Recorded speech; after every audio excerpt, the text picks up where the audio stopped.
Hello, and welcome back to the English Coffee Talk Show, the podcast where we chat, laugh, and learn English together, one conversation at a time. I'm your host, Eva, and as always, I'm joined by the one, the only, incredibly charming James. Incredibly charming? I like that. You can keep that introduction forever, Eva. Don't change a word. Don't push it.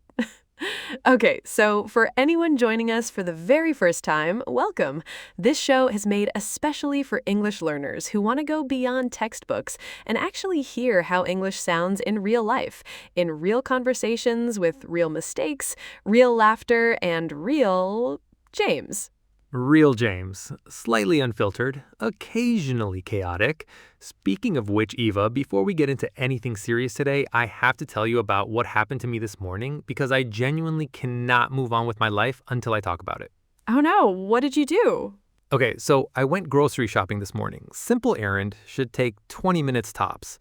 But I grabbed one of those little handbaskets, right, instead of a cart because I only needed like 5 things. Yeah, classic move. Classic move. Except then I saw they had a 2-for-1 deal on pasta, and then I thought, oh, I should grab some tomato sauce too. And then one thing led to another, and suddenly I'm holding this basket that weighs approximately the same as a small refrigerator. I've got a watermelon tucked under my other arm, my phone is ringing, and I slip. Just whoosh. Not like fully falling, but that horrible half slip where you have to do a weird little dance to stay upright. Oh no, the shuffle dance. The shuffle dance, and there were people watching, Eva. There was a full audience. An elderly woman actually looked genuinely concerned for my soul. And the watermelon survived, by the way, completely unharmed. I, however, needed a moment. I love that the watermelon made it. That's the hero of this story. The watermelon survived. Completely unscathed. I'm thinking about naming it. Jerald. His name is Jerald now, and he's sitting on my kitchen counter. Jerald the watermelon. Okay, I love it. So how did you feel after all of that? Like, genuinely, what was going through your head?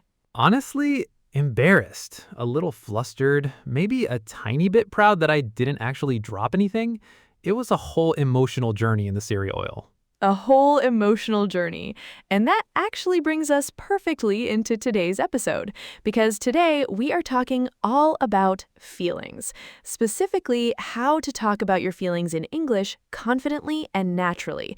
Not just I am happy or I am sad, but really digging into the rich, specific, nuanced vocabulary that makes you sound fluent, expressive, and real.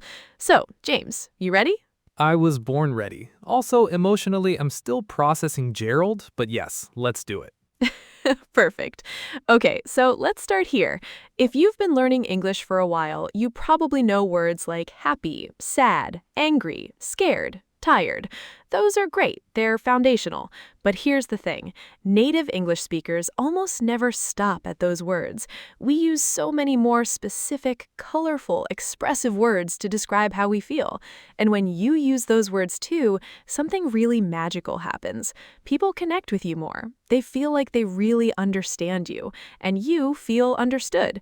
That's what language is really for, right? Exactly. And I'd add, it also makes you sound so much more natural. Like, imagine if I just said, I felt bad at the grocery store this morning. That's fine, technically, but it doesn't really capture the full chaos, the full humiliation.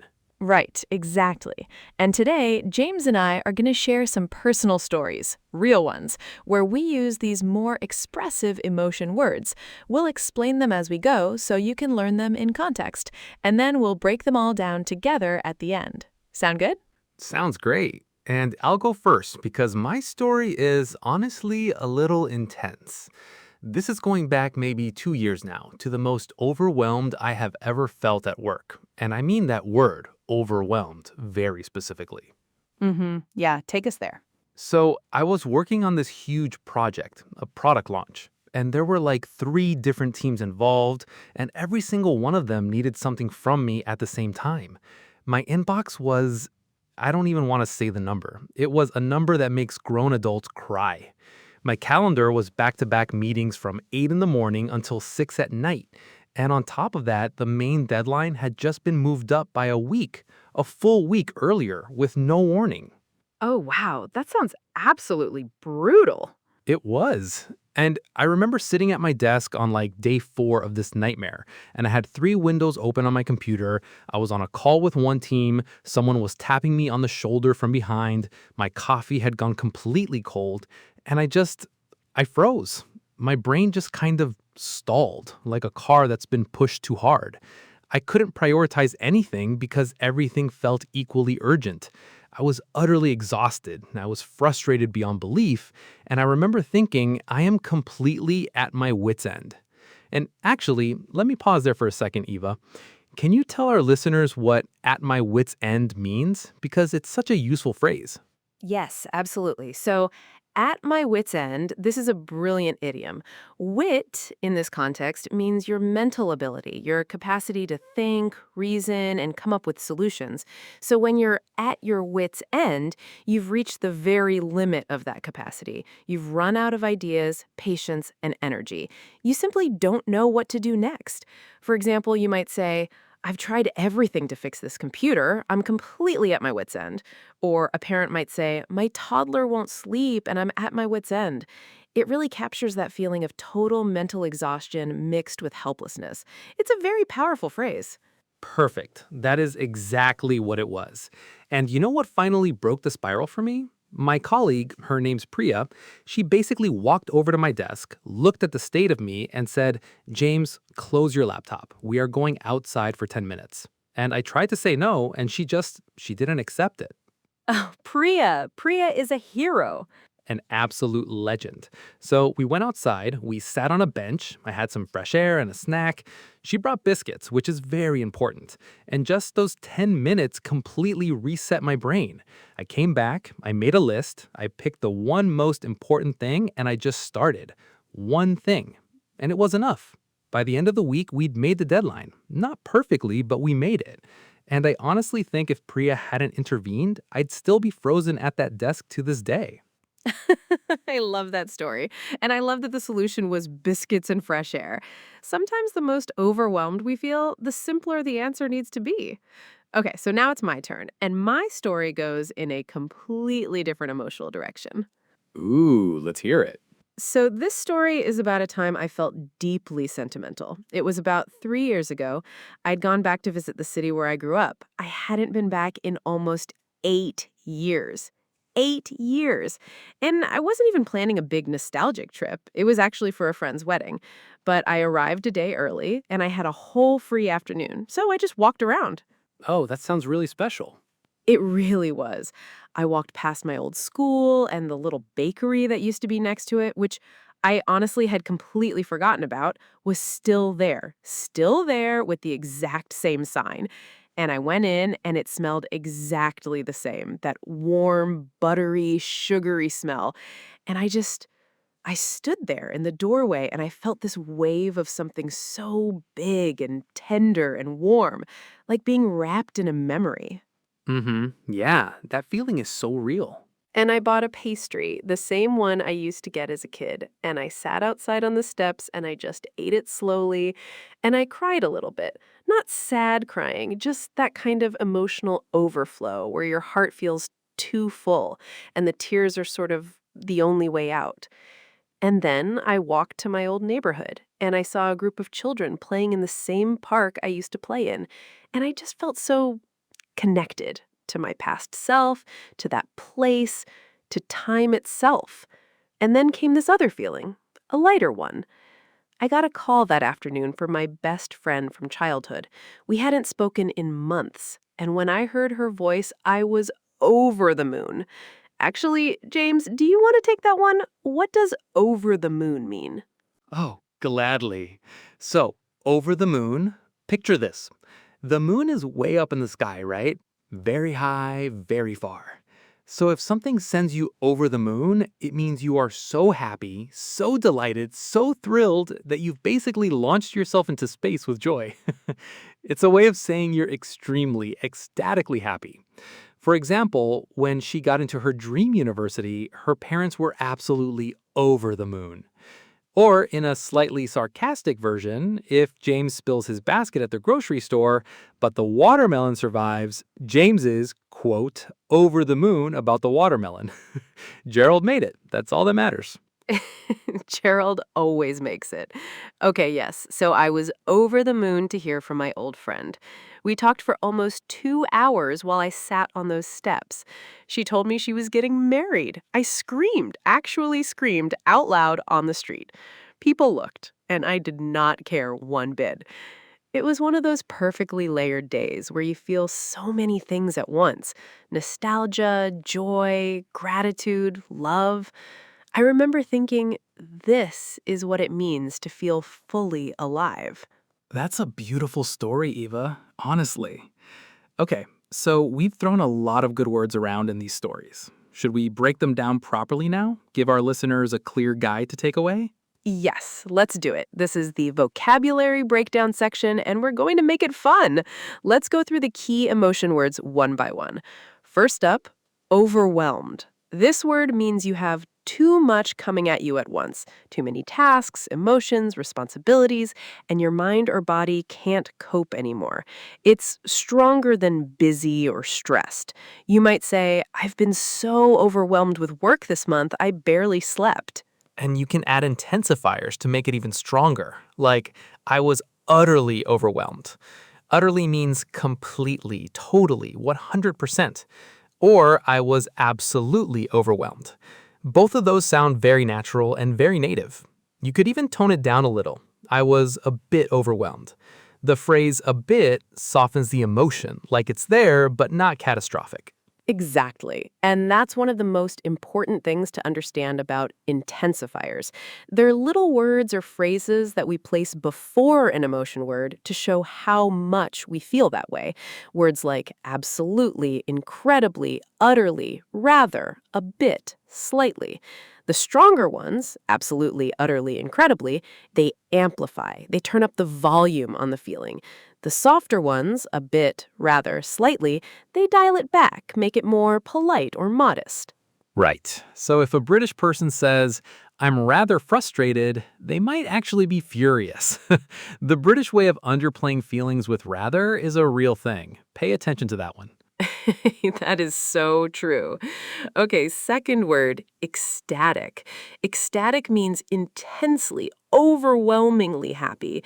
It's bigger than happy and even bigger than very happy. It's that almost dizzy, bursting feeling of joy. I was ecstatic when I found out I got the job.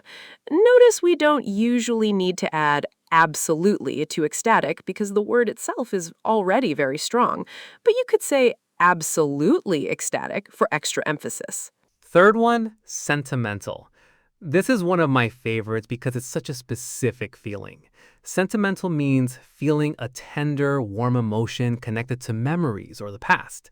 It's not quite sad, not quite happy, it's that bittersweet place in between. You might say, I get really sentimental around the holidays, or looking at old photos always makes me feel incredibly sentimental. Beautiful. Fourth, under the weather. This is an idiom. It means you feel slightly unwell. Not seriously sick, just a bit off, a bit low. I'm feeling a bit under the weather today. I think I'm coming down with a cold. This one is super useful in everyday conversation, and it sounds very natural. And I feel under the weather every time I have to go grocery shopping. So, very relatable idiom for me personally. And fifth, frustrated. Now, frustrated is kind of in that middle zone between annoyed and angry. It's that feeling when things aren't going the way you want and you feel stuck. I was incredibly frustrated that the deadline kept changing. You can be frustrated with a person, frustrated with a situation, or frustrated by something. All three work. Perfect. And notice how all of these words are so much more precise than just sad or bad or good. They give the listener a real window into what you're experiencing. That's the power of emotional vocabulary. Okay, key takeaway time. Let's wrap this up, James. Let's go. Hit me. Key takeaway number 1, go beyond basic emotion words. Instead of I was very sad, try I was utterly devastated or I felt rather deflated. Precision makes your English feel alive. James, give us a sentence. I was absolutely devastated when they canceled my favorite TV show. 10 out of 10, very valid use case, deeply personal for me. Key takeaway number 2, learn your intensifiers. Use absolutely, incredibly, utterly for strong feelings. Use a bit, rather, slightly to sound more modest or British. Practice mixing them with emotion words until it feels natural. I was rather unimpressed with the grocery store floor that tried to trip me. Very British, very dignified. 10 out of 10. Key takeaway number 3, idioms like at my wit's end, over the moon, and under the weather are used constantly by native speakers. They're not just for books, they're for real, everyday conversations. Learn a few, practice them, and drop them in when it feels right. I was over the moon when Jerald the watermelon made it home safely. Natural, fluent, emotionally resonant. Key takeaway number 4, context tells you how to use an emotion word. Notice that overwhelmed often appears with, overwhelmed with work, overwhelmed with emotion, frustrated often appears with by or with, sentimental often appears with about. These little prepositions matter. I was deeply frustrated by the self-checkout machine that refused to scan my pasta. Happened, real event, many emotions. And finally, key takeaway number 5, the best way to learn emotional vocabulary is to use it. Keep a little journal. Write 1 or 2 sentences a day about how you're feeling, and challenge yourself to use a new word each time. You'll be amazed how quickly it becomes second nature. That's genuinely great advice. Day 1 journal entry. I am incredibly sentimental about Jerald the watermelon, who I will be eating this weekend. It is bittersweet. Perfect vocabulary usage. Full marks. Okay, that brings us to the end of today's episode of the English Coffee Talk Show. And honestly, this was such a good one. I had so much fun with you today, James. Same. I feel, what's the word? Utterly fulfilled. And also still a little flustered about this morning, but mostly fulfilled. To everyone listening, thank you so much for spending this time with us. You are incredible for choosing to improve your English every single day, and we genuinely love having you here. Now, if you enjoyed this episode, please take one small action. Subscribe to the show so you never miss a new episode. And turn on your notifications because we drop new episodes regularly and you do not want to miss them. Also, if you could leave us a review on Apple Podcasts, Spotify, or wherever you're listening, that means the world to us. It really helps other English learners find the show. Even just a few words, we read every single one. We really do.